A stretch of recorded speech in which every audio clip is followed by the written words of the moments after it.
Well, it's lovely to see you all this morning. My name's Cam, and it's a real privilege to be with you.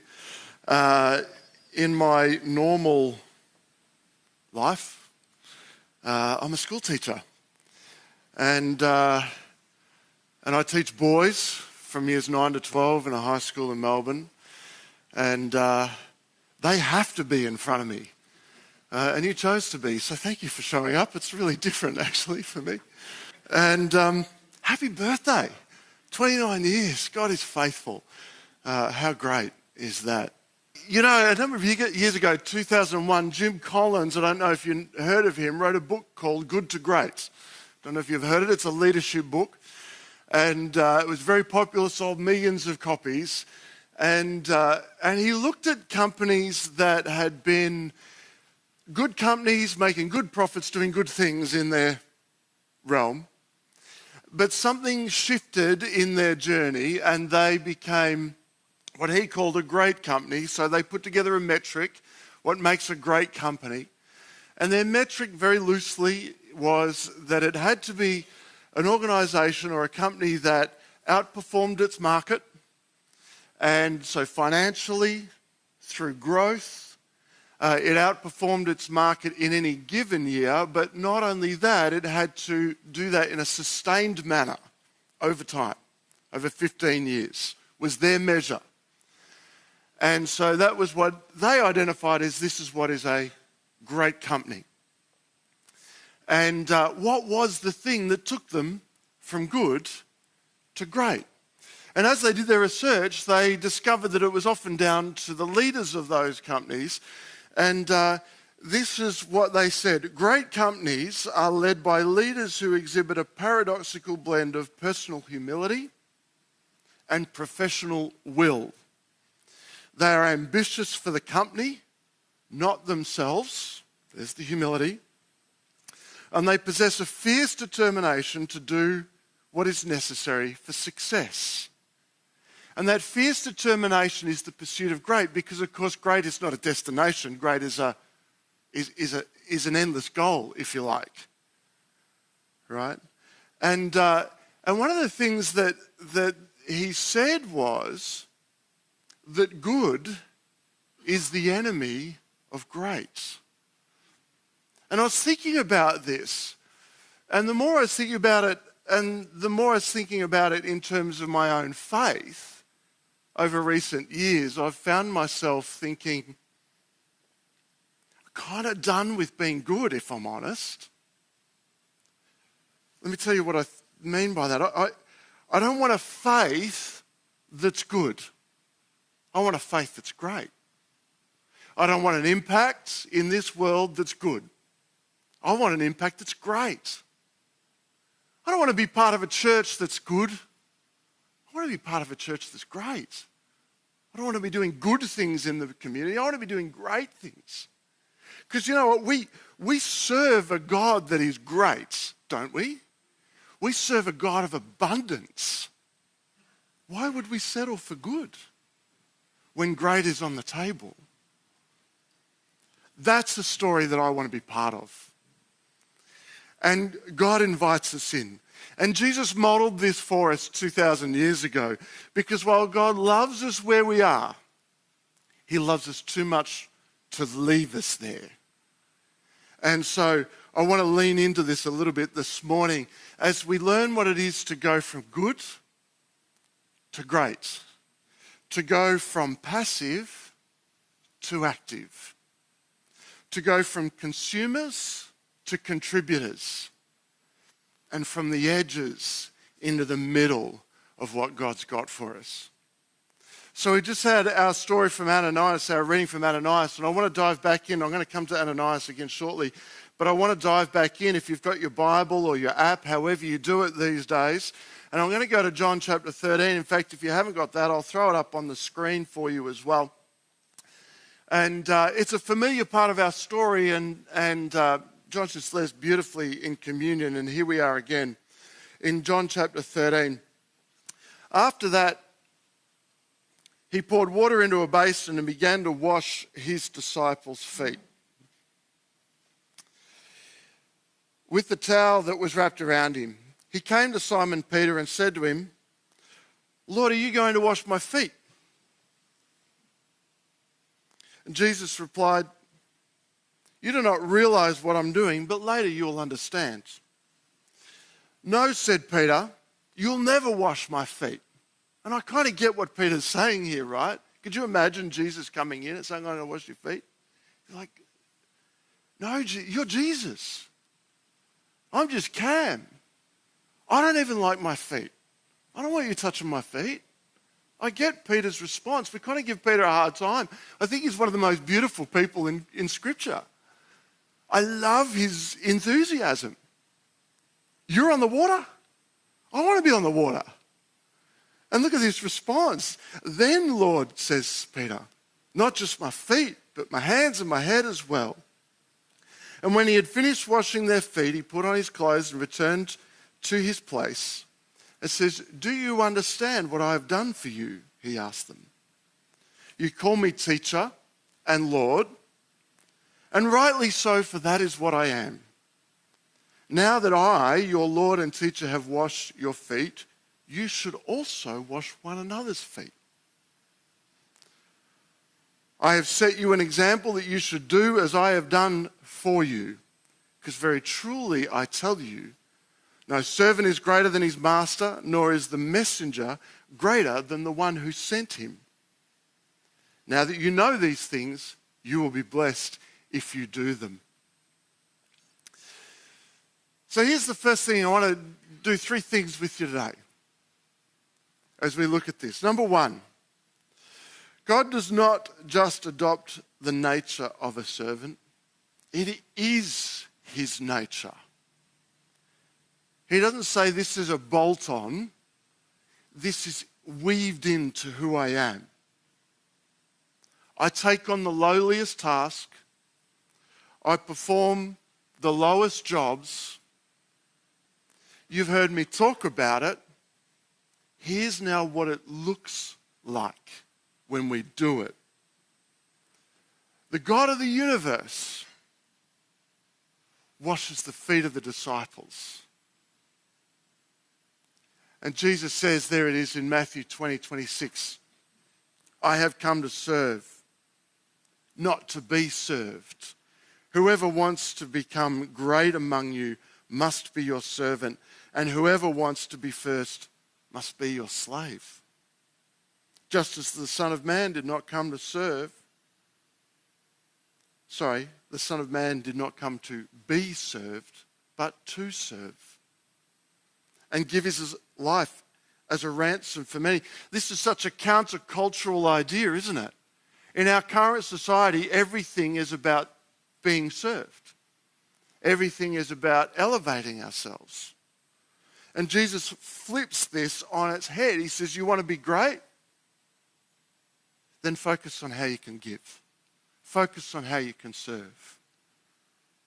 It's not me first, not my comforts first. It's not my opportunity or my goals or my time or my money. That's what the world says. And Jesus says, no, just take that whole paradigm and do this. And then you know what I'm about. That's what it is to be truly great in the kingdom of heaven. If we want to pursue greatness, then we've got to pursue servanthood. How can I serve you? Number 2, serving is the response from all those who call Jesus Lord. It's submission, not serving, that's the only prerequisite for salvation. And this is what it says in verse 8. Our faith is not built on works. It's not built on acts. We don't serve because somehow this means that God will be happy with me and he will give me what I want. I don't serve because that's going to earn me a place in heaven. That's not how we work. When Jesus says to Peter, for you to be clean, it must be me that washes you. What he's saying is, I am the only one who can bring salvation.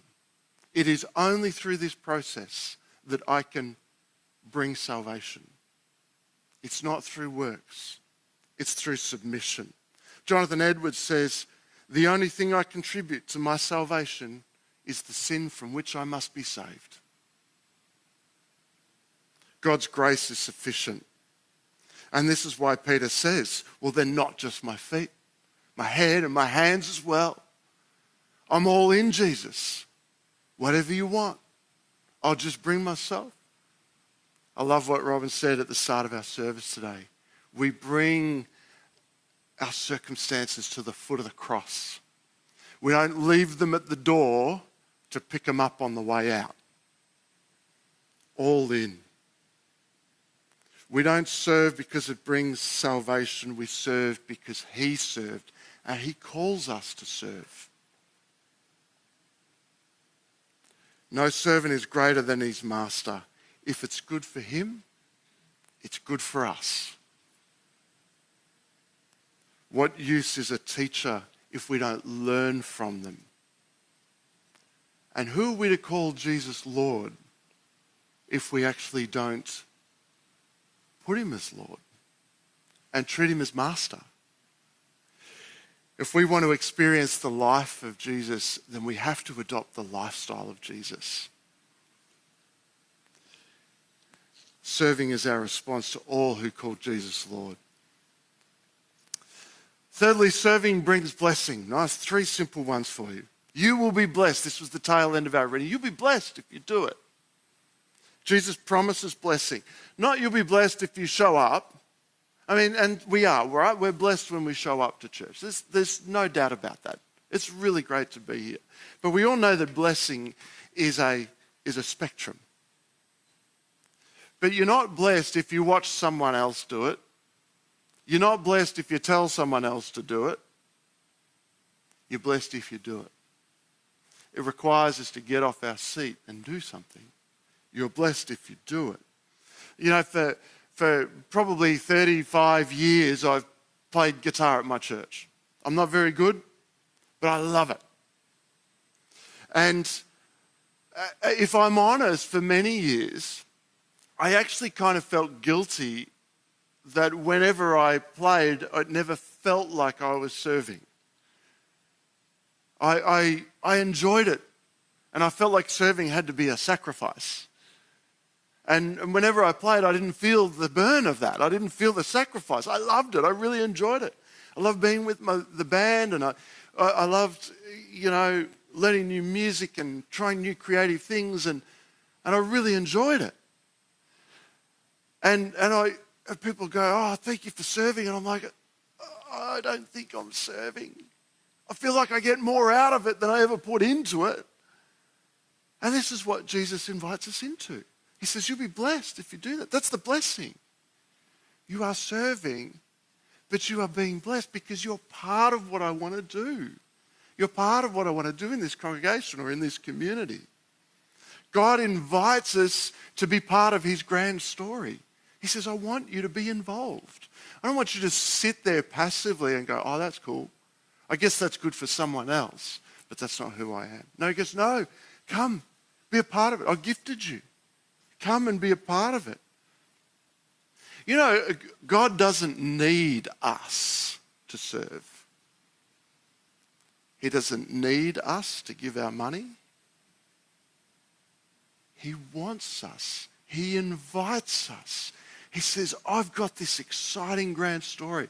I want you to be a part of it. I want you to be blessed. I want you to be a blessing.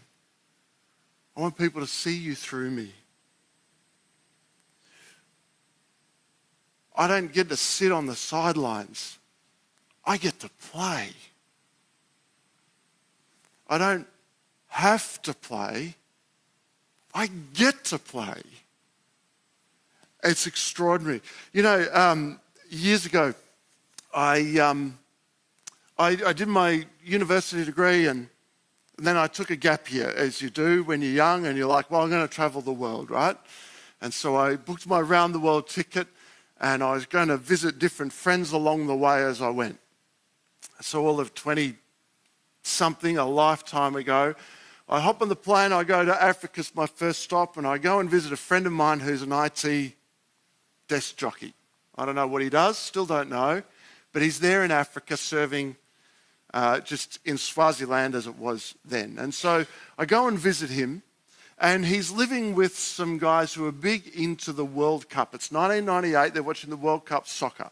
I'm not a soccer fan, no interest. But every night we were forced to sit down and watch the soccer. And it was being played in France that year. And after I was finished with my friend in Africa, I was flying up to Paris. And every night we'd watch the soccer, and every night that France had a bad game, the French would riot. And I don't mean that they would kind of, get upset and light a flare. No, they would turn cars over and set them alight, right? The city would erupt. And I'm there thinking, I'm about to go into that. I really don't want to go into that. I don't really feel safe doing that. And so I'm on the phone to my agent, travel agent, saying, you've got to change my flights. I can't go to Paris. They're all mad. And she says, your flights are booked. You're on your way. All the best. So I go to Paris. I land the day before the World Cup final is being played, and France is in the World Cup final against Brazil. And if I'm honest, I'm a little bit nervous. I'm staying in a youth hostel because I'm a student and I'm poor. And anyway, I spend a day in Paris and the World Cup gets played, and I come back to my hostel, and that night I hear the streets start to erupt with, here we go. But it wasn't because they were upset, because they beat Brazil 3-1. And they began to celebrate. And the next day I'm out wandering, and this is what I wandered into. This is the Champs-Élysées taken from the Arc de Triomphe looking down. And I was there.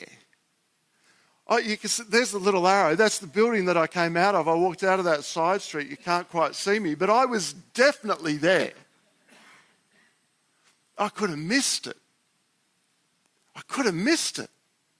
But I was there. I was part of this extraordinary event in history. This celebration, and I was part of it. And I think God invites us when we serve to say, do you want to be there? Do you want to be a part of it? Come and be a part of it.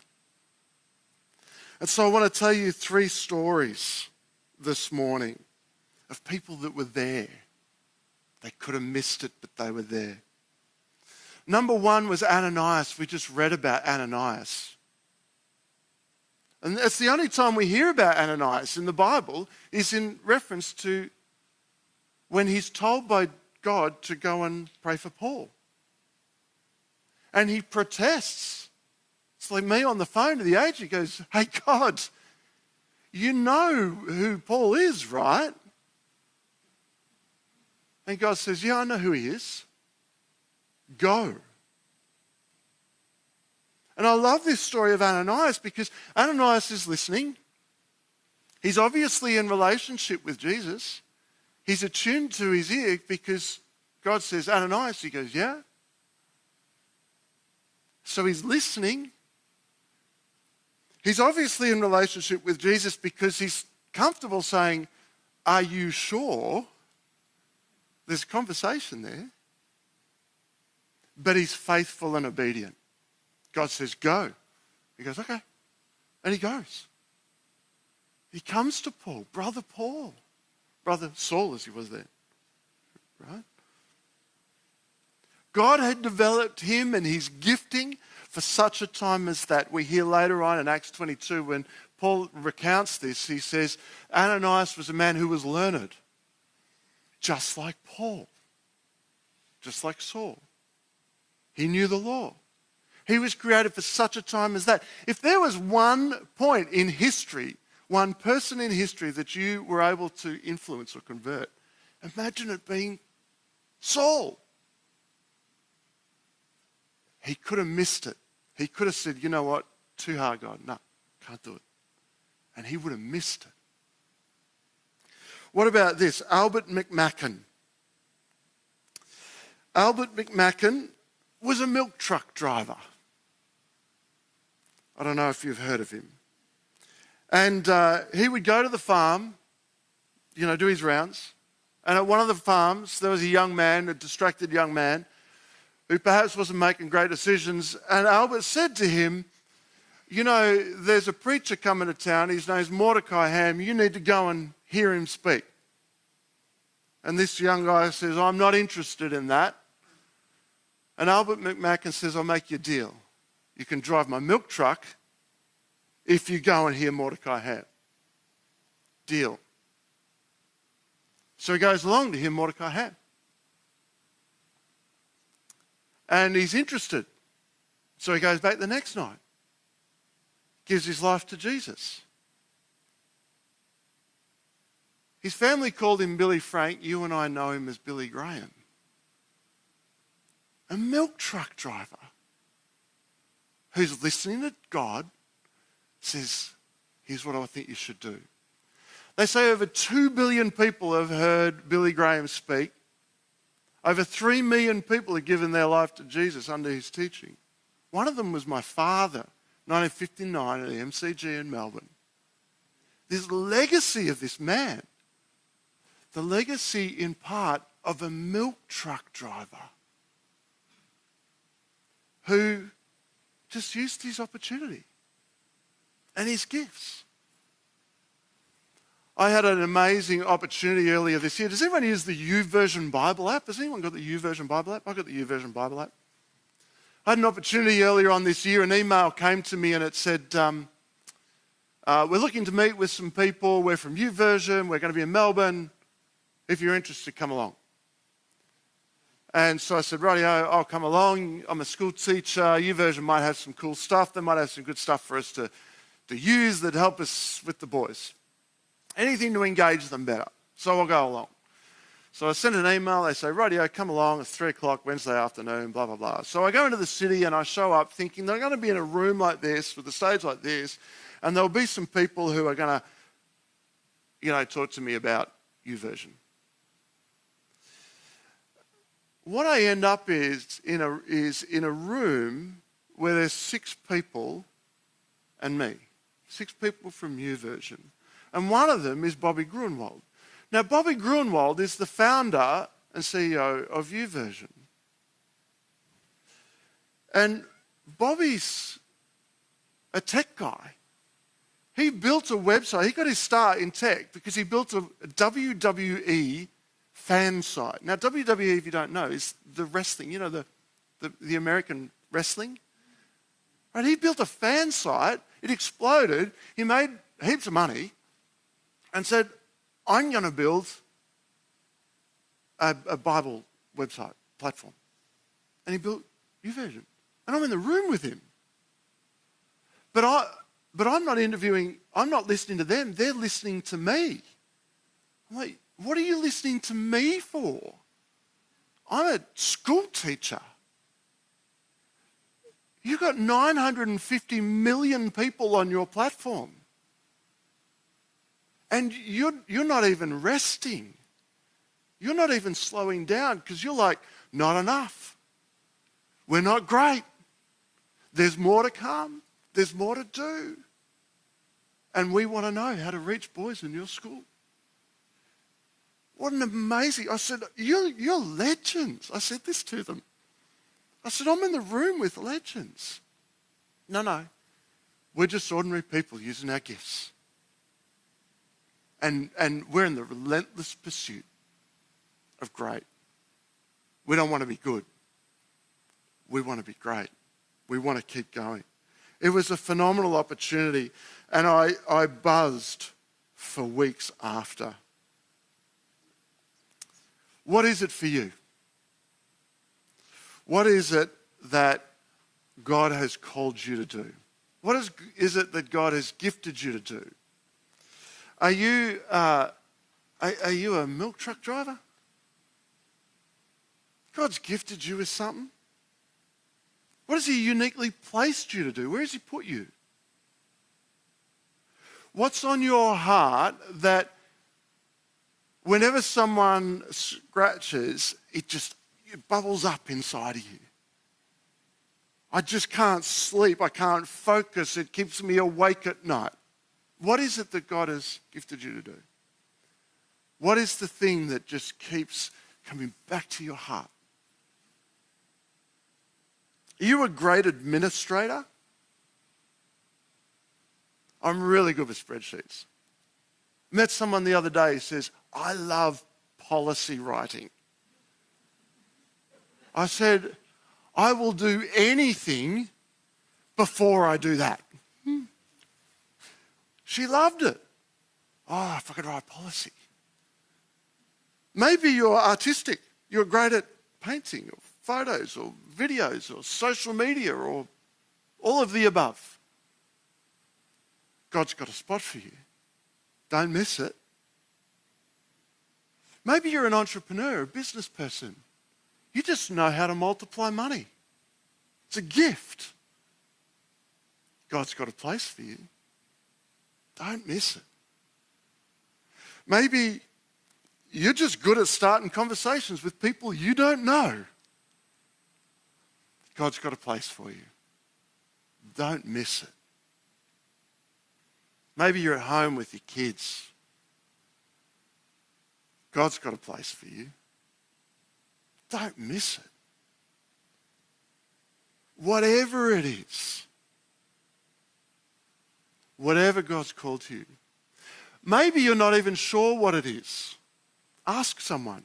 You know, Martin Luther King never wanted to be the leader of the civil rights movement.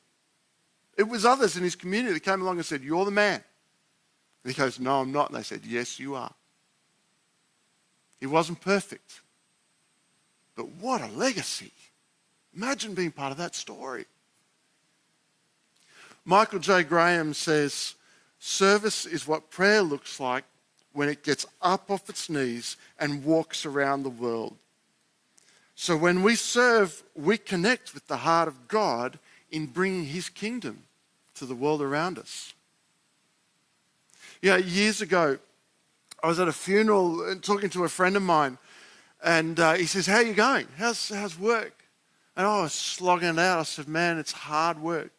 So my school's a church school. It's got a church history, Presbyterian school, and I teach Christian ed. Boys don't want to be in my class.